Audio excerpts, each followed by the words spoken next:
Assalamualaikum warahmatullahi wabarakatuh. Hai anak-anak kelas 5A dan kelas 5B yang cantik dan ganteng, yang soleh dan soleha. Apa kabarnya nih hari ini anak-anak? Semoga kalian semua selalu dalam keadaan sehat walafiat ya, dan terhindar dari wabah virus corona yang sedang melanda negara kita yaitu Indonesia. Anak-anak, untuk mencegah adanya virus penyebaran COVID-19, Ibu mau mengingatkan kalian untuk menaati protokol kesehatan kita, yaitu 3M. Yang pertama, memakai masker. Yang kedua, selalu mencuci tangan. Yang ketiga, menjauhi kerumunan. Ketiga protokol tersebut harus kita terapkan dalam kehidupan sehari-hari, anak-anak. Oke, anak-anak, ada yang masih ingat nama Ibu siapa? Iya, betul. Nama Ibu adalah Suryani Apriani Diana, atau anak-anak biasa menyebut atau memanggil Ibu dengan sebutan Bu Diana. Hari ini adalah hari Jumat, tanggal 28 Mei 2021. Kita akan mempelajari tentang matematika, masih bab yang sama ya anak-anak, tentang pengumpulan data dan penyajian data, atau biasa disebut dengan statistika ya. Nah, berbedanya kali ini kita akan bahasannya kita agak berbeda karena kemarin kita sudah membahas tentang apa? Coba Ibu masih mau bertanya, ada yang masih ingat kemarin kita bahas tentang apa? Ya, benar. Kemarin kita sudah membahas tentang cara pengumpulan data, metode yang dipakainya, terus teknik yang dipakai, terus juga kita telah mempelajari tentang diagram, piktogram, dan juga tabel frekuensi. Nah, sekarang atau kali ini kita akan membahas tentang diagram batang dan diagram garis dengan bersama Ibu lagi yaitu Ibu Suryani Apriani Diana. Oke, sekarang anak-anak, Ibu harap kalian sudah menyiapkan buku tulis dan buku paket kalian serta mengamati dan fokus tentang apa yang Ibu jelaskan ya. Jadi kalian harus fokus ya. Jadi jangan sampai kalian men-skip video kali ini, oke? Oke, kita mulai ya. Diagram. Apa itu diagram? Ayo, Ibu sudah minta anak-anak untuk belajar terlebih dahulu sebelum melakukan pembelajaran di hari Jumat. Jadi pasti kalian sudah tahu ya apa itu diagram. Ada yang masih ingat apa itu diagram? Ya, diagram. Diagram adalah suatu gambaran untuk memperlihatkan atau menerangkan suatu data yang dapat disajikan dan biasanya data tersebut berasal dari tabel frekuensi atau dari pengumpulan data. Tabel frekuensi itu yang kemarin hari Kamis telah kita pelajari ya. Seperti itu tabel frekuensi atau pengumpulan data. Pengumpulan data dan tabel frekuensi itu hampir sama. Nah, kalau tabel frekuensi itu sudah berbentuk tabel, kalau pengumpulan data biasanya datanya itu masih acak-acakan. Nah, kalau tabel frekuensi sudah kita rapikan agar terlihat lebih mudah saat kita menelaah atau mengelola datanya, oke? Nah, ingat ya, diagram itu adalah gambaran untuk memperlihatkan atau menerangkan suatu data yang disajikan, ya. Dan biasanya data tersebut berasal dari tabel frekuensi atau pengumpulan data. Oke, selanjutnya ada jenis-jenis diagram. Ada yang tahu nggak? Ada berapa sih jenis-jenis diagram itu? Coba siapa yang tahu? Oke, kita bahas ya anak-anak. Jadi, jenis-jenis diagram itu ada 4. Yang pertama, yaitu adalah diagram gambar atau biasa kita sebut dengan diagram piktogram, yang kemarin kita belajari. Nah, maksudnya diagram gambar ini, itu kayak gimana, Bu? Iya, diagram gambar ini adalah tabel, sebenarnya tabel anak-anak, tetapi keterangannya itu berbentuk gambar. Misalnya, kalau di dalam tabel frekuensi itu berbentuk angka dan kalimat, kalau di dalam tabel atau diagram gambar itu berbentuk gambar. Misal dengan perumpamaannya itu satu gambar ada keterangannya berapa siswa, berapa nilainya, seperti itu ya. Yang kedua, itu ada diagram batang. Nah, kali ini kita akan membahas tentang diagram batang ya. Nah, yang ketiga, itu ada diagram garis. Diagram garis itu sama seperti diagram batang. Yang membedakannya kalau diagram batang itu menggunakan persegi panjang, sedangkan diagram garis itu yang menggunakan garis dengan diberi tanda titik di setiap pertemuan antara bujur, antara garis vertikal dan horizontalnya, oke? Yang ketiga yaitu ada yang terakhir, maaf. Yang terakhir itu ada diagram lingkaran. Nah, di dalam diagram lingkaran ini nanti membahas dua pembahasan ya. Jadi hari Senin kita akan membahas tentang diagram lingkaran. Untuk hari ini kita akan membahas diagram batang dan diagram garis. Oke, sampai sini paham anak-anak? Oke, Ibu lanjut ya.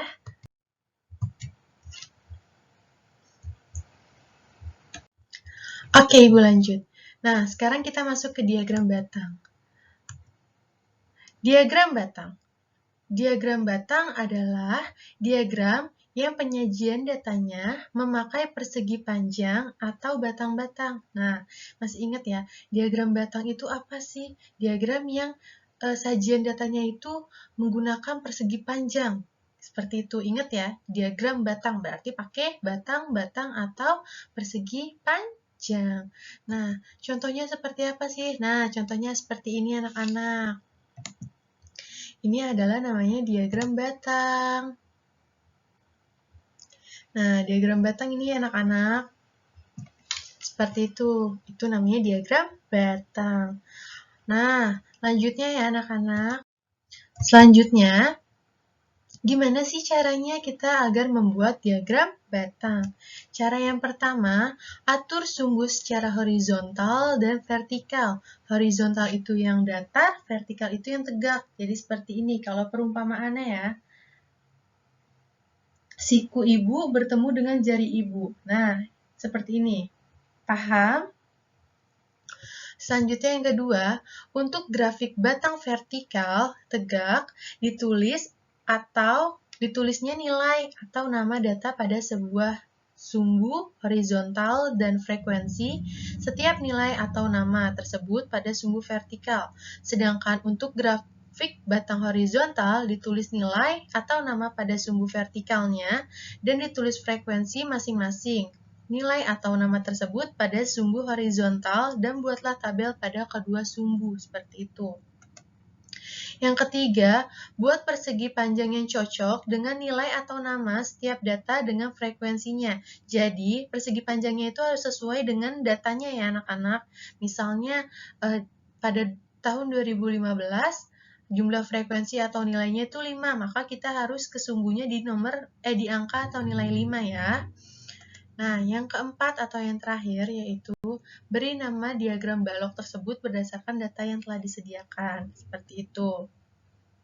Nah, bentuk diagram batang itu ada dua anak-anak. Ayo, ada yang tahu seperti apa sih bentuknya?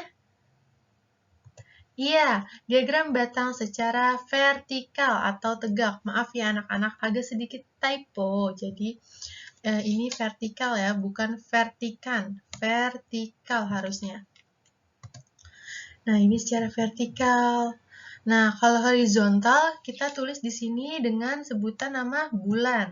Sedangkan secara vertikal, itu adalah banyak buku terjual. Nah, kita beri nih namanya. Namanya dalam olahan data tersebut apa sih? Data penjualan buku. Seperti itu, paham? Nah, untuk masalah bentuk persegi panjangnya, kalian juga harus sesuaikan. Ini persegi panjang ya anak-anak namanya.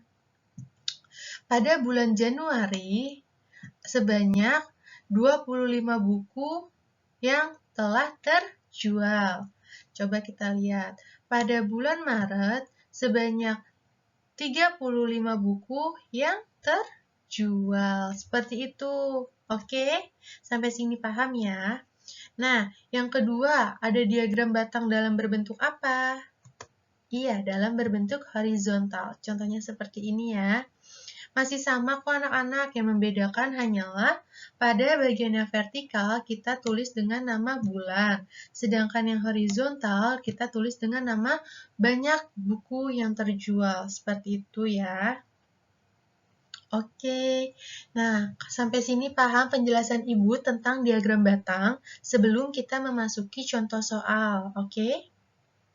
Ada yang ingin bertanya tentang diagram batang? Oke, Ibu lanjutin ya tentang diagram batang. Nah, anak-anak, sekarang kita masuk ke dalam contoh soal ya. Contoh soal pada diagram batang. Oke, diperhatikan contoh soalnya, kalian harus fokus dalam belajar matematika masalah diagram batang. Di dekat rumah Siti, terdapat lembaga pendidikan mulai dari jenjang TK, SD, SMP, dan SMA. Jenjang SD, SMP, dan SMA. Banyaknya siswa masing-masing jenjang ditunjukkan pada gambar berikut. Banyak siswa TK sebanyak 160 anak, SD 180, SMP 100 anak, dan SMA 120 anak. Coba, sudah diingat-ingat? Sudah paham soalnya? Kita pecahkan dan kita cari setiap pertanyaan-pertanyaan yang ada pada soal berikut, oke? Nah, sudah kita salin ulang tentang pernyataannya ya anak-anak, pernyataan pada soal tersebut. Nah, kemudian dari pernyataan tersebut kita dapat merubahnya ke dalam diagram piktogram atau tabel gambar atau tabel piktogram ya. Nah, kita akan mengubah pernyataan berikut ini ke dalam bentuk diagram batang anak-anak.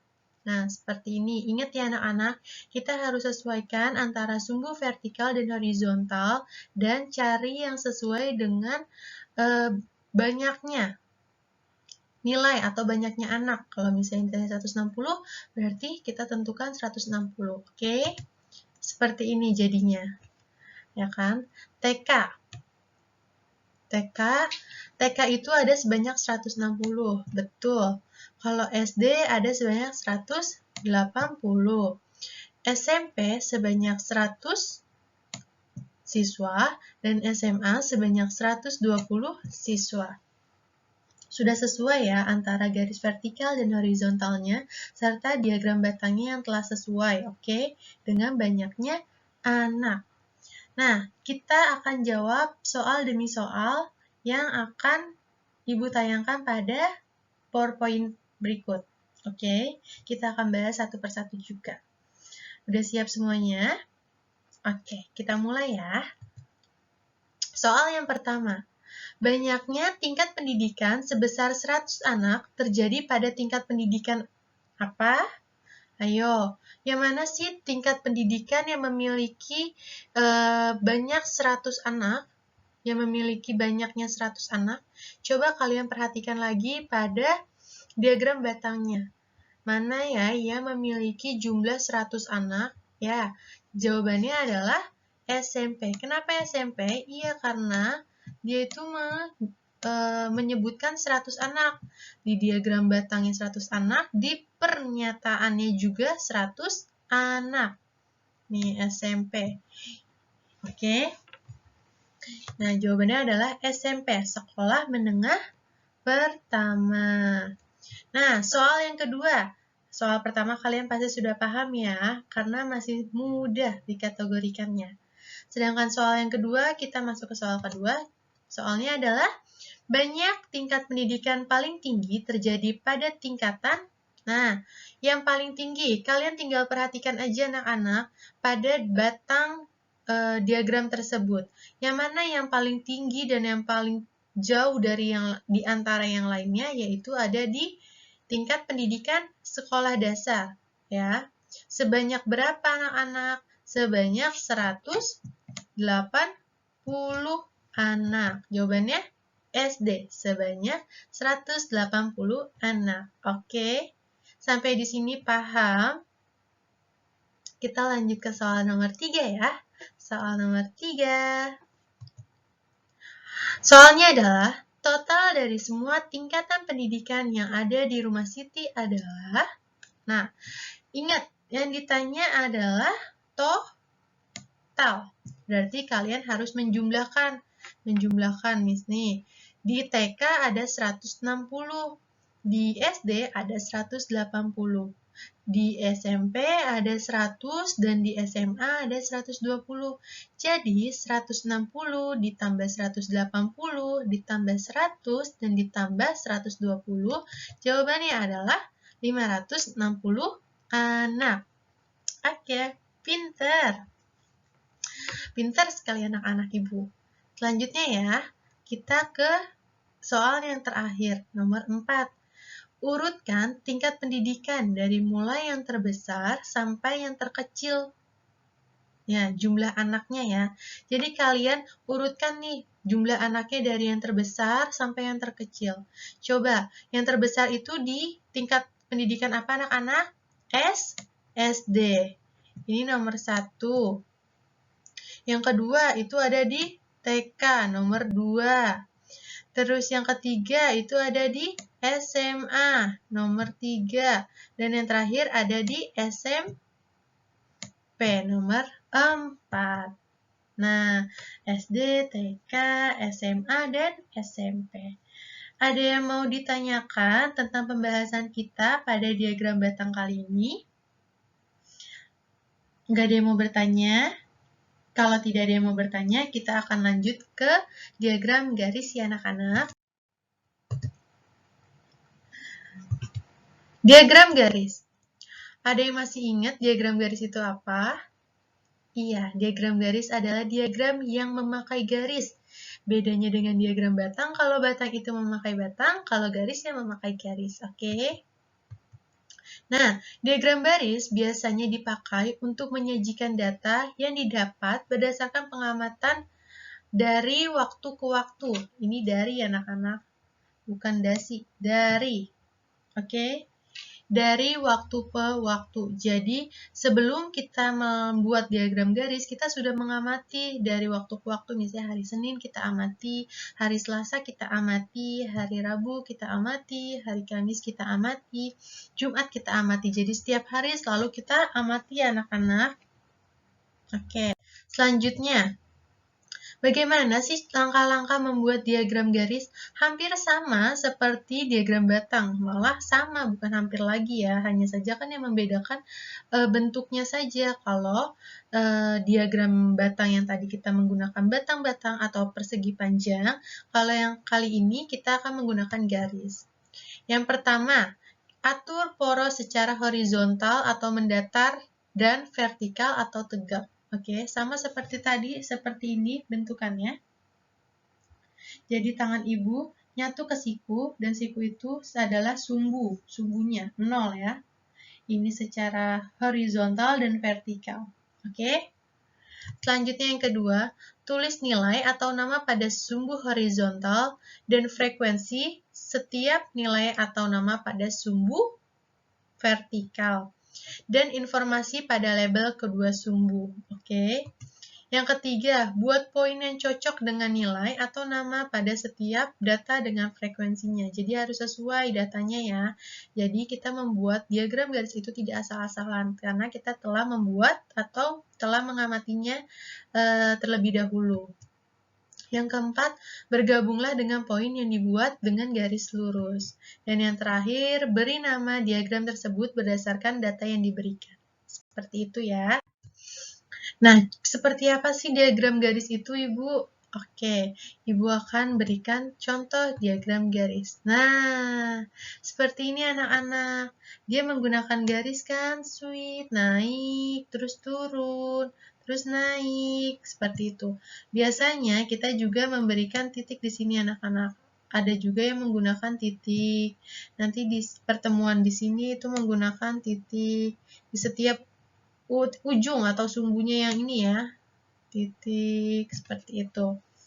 Terus ini titik, terus ini dikasih titik, gitu. Pokoknya bisa pakai titik, bisa hanya digarisin aja, tapi lebih bagus juga digarisin dan diberi titik ya. Oke, selanjutnya kita akan membahas tentang contoh soal. Ada yang belum paham tentang diagram garis yang tadi sudah Ibu jelaskan? Oke, kita bahas ya ke diagram garis contoh soalnya. Ayo diperhatikan ya anak-anak, kita akan membahas tentang contoh soalnya. Diperhatikan lagi, Ibu akan bacakan soalnya.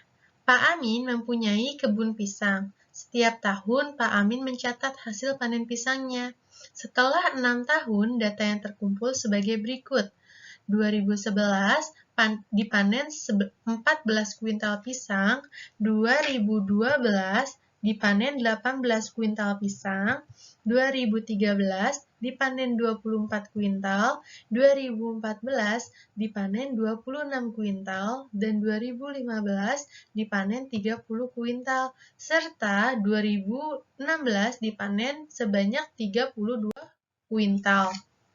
Oke, kita dari pernyataan tersebut kita pecahkan lagi ke dalam bentuk diagram garis ya anak-anak. Nah, tadi kan pernyataannya seperti tersebut kita buat ke dalam tabel frekuensi. Bisa juga kan? Oke, selanjutnya. Nah, ini adalah contoh dari diagram garis ya anak-anak. Contoh dari diagram garis. Nih, kita koreksi ulang ya. Di 2014 itu ada 14 kuintal. Nah, garisnya sudah cocok di sini. 2016 itu ada 18 kuintal. 2013 itu ada 24 kuintal. 2014 ada 26 kuintal, 2015 ada 30 kuintal, 2016 ada 32 kuintal. Nah, kita tulis judulnya. Judulnya itu hasil panen selama 6 tahun. Terus ininya vertikalnya itu adalah hasil panen dalam bentuk kuintal. Nah, horizontalnya itu adalah tahun. Oke, sampai sini paham? Oke, kita akan menjawab setiap butir soal yang Ibu akan tampilkan ya. Yang pertama, hasil panen yang paling sering muncul terjadi pada tahun titik-titik-titik sebanyak titik-titik-titik. Yang sering muncul. Ayo, yang mana? Yang sering sama yang banyak itu sama ya anak-anak. Nah, jadi yang sering atau yang banyak muncul itu terjadi pada tahun 32 atau hasil panennya 32 kuintal pada tahun 2016 ya. Berarti di akhir nih anak-anak. Itu munculnya sangat besar ya. Nah, 2016 sebanyak 30 kuintal pisang. Nah, yang kedua, hasil panen paling sedikit terjadi pada tahun yang paling sedikit itu pada tahun berapa sih? Coba dilihat lagi hasil panennya. Ya, betul, pada tahun 2011 karena hanya 14 kuintal saja yang dipanen.